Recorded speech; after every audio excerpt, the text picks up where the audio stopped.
ৰাতিপুৱা শুই উঠিয়েই যদি ৰুমৰ খিৰিকীখন খুলিয়েই এনেকুৱা এটা সৌন্দৰ্য পোৱা যায় আৰু কি লাগে জীৱনত। বৰ্তমান মই আছোঁ চেৰাপুঞ্জীৰ মোৰ হোটেলখনৰ ফ্ৰণ্টৰ ভিউ এইবোৰ।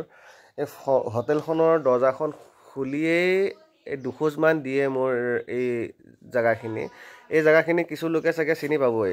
এই জেগাখিনি এতিয়া বৰ্তমান আছোঁ মই ছেভেন ছিষ্টাৰ ৱাটাৰফল।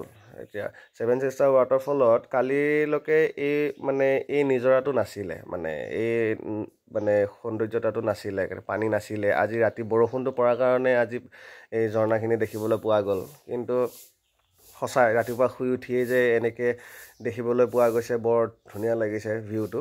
তাৰ উপৰি এইফালে আছে আমাৰ সূৰ্য দেৱতাক এইফালে সন্মুখত উদয় হৈ আছে আৰু তলত আমাৰ নিজৰা বৈ আছে। কি যে প্ৰাকৃতিক মনোমোহা দৃশ্য, দেখিয়ে ভাল লাগিছে।